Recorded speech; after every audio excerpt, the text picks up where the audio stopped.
J'ai adoré tout le monde de l'Atalante, de Jean Vigo, des mariniers. J'avais acheté des livres, même des ouvrages, un livre qui était écrit à la main sur les voies navigables où on voyait le schéma très précis des ports d'une écluse, les maisons éclusières. Donc je m'étais beaucoup intéressé à ce petit monde. Et puis arrivé en 2003, j'ai loué pour la première fois chez Locaboat une péniche sur le canal du Nivernais et en famille pendant la canicule. On allait vite se mettre sous un arbre pour éviter les chaleurs du soleil et j'avais adoré ce séjour, mes enfants aussi, enfin, on a tous adoré et du coup j'ai loué après sur tous les canaux de France un bateau à chaque fois pour arpenter le territoire des canaux. Chez Locaboat, il y a de ce côté, la petite pénichette, je veux dire, le respect comme ça d'une longue tradition. C'est ça que j'ai aimé aussi. La première fois qu'on passe une écluse, bon, on est évidemment inquiet des manœuvres, mais on voit qu'il y a quelque chose de séculaire enfin, dans la rythmique, la fermeture des portes, l'ouverture des ventelles, le bassin qui se vide, la sortie du bateau, et ça répétait plusieurs fois par jour. Il faut aimer ça, hein, toute cette horlogerie très douce, mais moi, oui, j'avais beaucoup aimé. Ouais. Oui, c'est pas un problème que quand on arrive et une écluse s'est fermée parce que c'est l'heure du déjeuner, on va planter les 2 piquets, puis casser la croûte à côté et repartir un peu plus tard. Oui. Il faut voyager avec des gens qui acceptent fondamentalement le principe, quoi. Sinon ils vont être malheureux. Ce que j'ai ressenti en voyageant comme ça, de bief en bief, c'est toute l'esthétique propre à ce type de locomotion. C'est-à-dire, par exemple, j'emploie le mot bief parce que je l'ai appris la première fois, donc un secteur entre 2 barrages, entre 2 écluses, c'est qu'à chaque fois c'est un petit monde qui s'ouvre, un petit univers. Et je me disais, tiens, cinématographiquement, à chaque fois que les portes s'ouvrent comme ça, vers un nouveau bief, ça peut être un très joli chapitrage. Donc, avec un rythme propre, très doux, où on a le temps de regarder à droite, à gauche. Je me disais, si on fait un film qui est fidèle à cette lenteur, mais pas au sens péjoratif, hein, cette capacité d'éprouver chaque kilomètre, on aura quelque chose de nouveau. Et je me rends compte qu'au cinéma, on n'a pas tant vu que ça de films sur la navigation fluviale. Ouais. J'ai une attirance naturelle pour tout ce qui est embarcation, bateau. On est tout de suite dans un autre monde.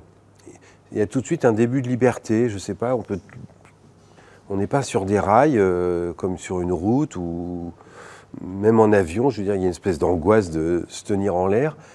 Le fait de se laisser flotter, porté par le courant ou emmené par la voile, m'entraîne tout de suite vers un début d'aventure, même sans aller bien loin. Donc je pense qu'un bateau, en plus, c'est une petite scène de théâtre. C'est un lieu clos qui est propice, du coup, à des histoires internes qui peuvent nous intéresser, enfin, titiller le scénariste qui est en moi. J'ai mis Daniel Auteuil et Sandrine Kiberlin à l'avant. Et quand on les filme de dos, on a tout le paysage qui défile devant eux. Enfin, j'avais plusieurs comme ça positions, l'arrière aussi, la terrasse arrière en hauteur, donc qui permettait comme ça de découvrir tous les alentours. À chaque fois, j'avais comme ça des situations de mise en scène faciles grâce au bateau. J'ai choisi une grande flying bridge parce que c'est une petite péniche qui permet une mise en scène très facile. C'est pas une scène de couloir avec des cabines.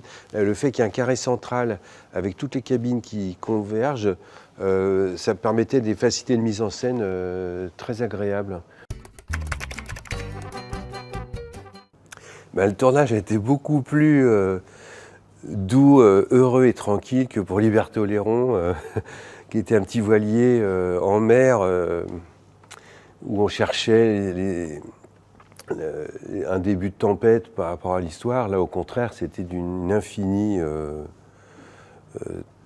coolitude, on peut le dire.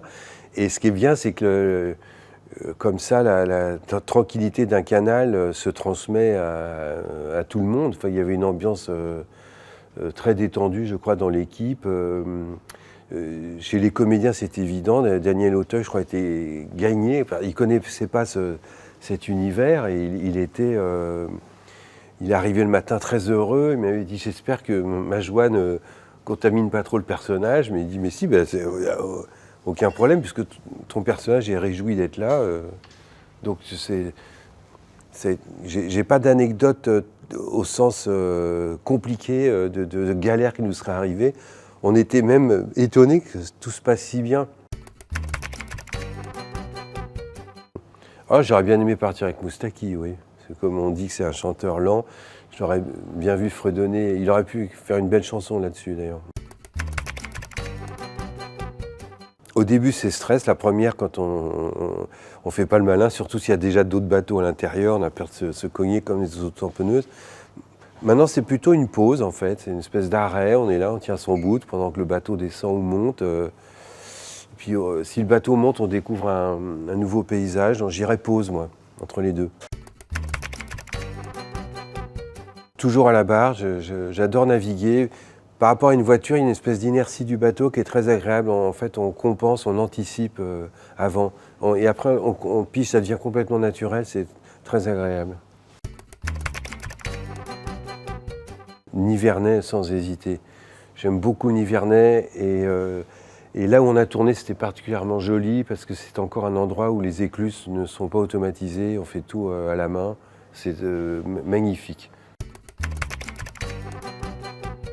Je suis pour un Panama l'été parce que ça peut grave cogner sur un bateau et avoir un bon impair aussi pour rester à la barre dehors s'il pleut très fort. J'ai aussi des très bons souvenirs de grandes averses comme ça et de garder le cap. Ça, c'est un choix entre nature ou civilisation. Ça dépend des moments. Parfois, on aime bien les aléas de la rivière et d'autres fois, au contraire, le fait qu'il y ait toujours de l'eau, c'est très rassurant un canal parce qu'il est entretenu. Et voilà, c'est un endroit protégé, bien soigné. Et donc, il y a des fois, je suis canal, d'autres fois, je suis rivière.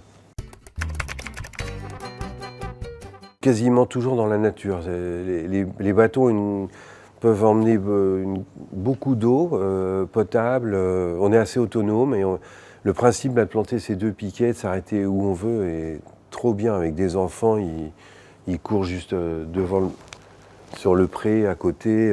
Donc non, j'évite. Se retrouver en randonnion comme ça en parking, non, merci. Mais ce qui me fait rire, c'est que quelquefois on croise des bateaux où on voit que le mec s'y croit. Hein. Il a acheté la casquette, la marinière, et il est là avec hyper sérieux. Ça me fait rire. Ce qui n'est pas plausible par rapport à la réalité dans le film, c'est le fait...